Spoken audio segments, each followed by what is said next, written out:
everybody, and welcome to the first episode of Blame the Dice Wargaming's Hobby Tips. So, what are you going to get out of this show? Well, you are going to get some hobby tips for the novice to the advanced hobbyist that I've picked up in my 20 plus years of doing the hobby. I am the GreatJoJoMan, and this is the first hobby tip. And what we're going to be looking at today, guys, is we're going to be looking at brush care, or just simply how to re-tip your brushes. If you're a silly bugger like me, you'll be guilty of leaving your paintbrushes in your water, so they end up getting all completely bent out of shape, just like this. Let me move my light down there, ever so professional. They get all bent out of shape like this, and if you abuse them like me, you will all look like this, all frayed and horrible. And this can actually be fixed with a really, really simple thing. All you need to do, guys, is get yourself some brush conditioning soap.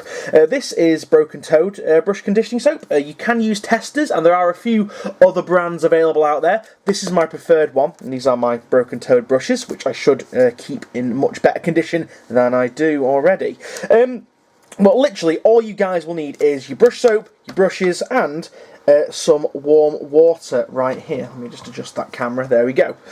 So let's just take the top off that, and as you can see, it's just a clear soap. It's rock hard at the moment. What I tend to do is I add a little bit of water just on my finger, just swirl that around, try and get a little bit of a lather going.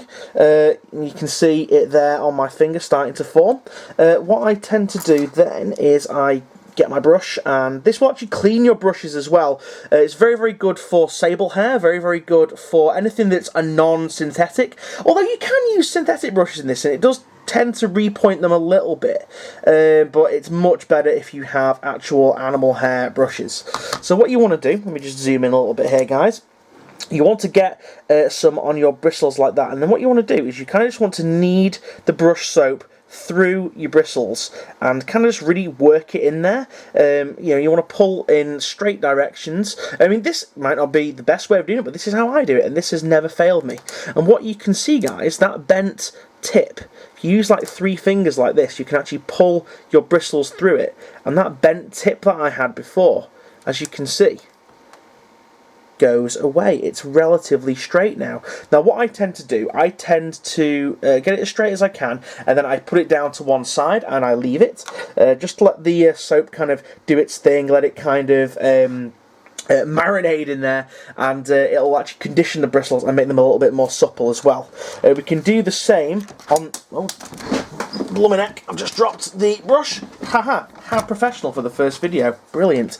We see this on this one which is all frayed. We can do a similar thing. You want to wet your brush a little bit, give it a little swirl around in your brush soap.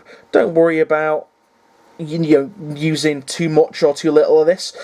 I've had this tub of brush soap for about 6 years and it's still going strong, and as you can see there, guys, we've got a nice little blob of it there. We're just going to knead it in there, we're going to marinate the bristles, and then we're going to just pull that completely straight, as you guys can see. It's weird, it has like a Vaseline type quality, but it's not. It is indeed water soluble, and this is just using vegetable oils, I think, and it just helps your bristles stay a little bit nicer. So what we're going to do there is we're going to leave those to dry, and then we're going to come back in a little while, and yeah, we'll show you what it's like.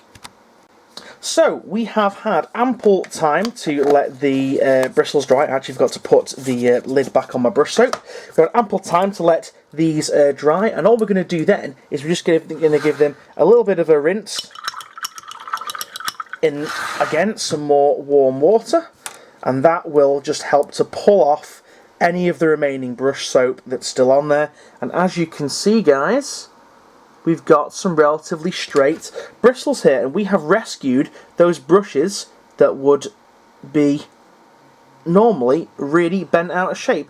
Oh, doesn't help that I've just rebent that one. There we go. Got a nice straight tip on there.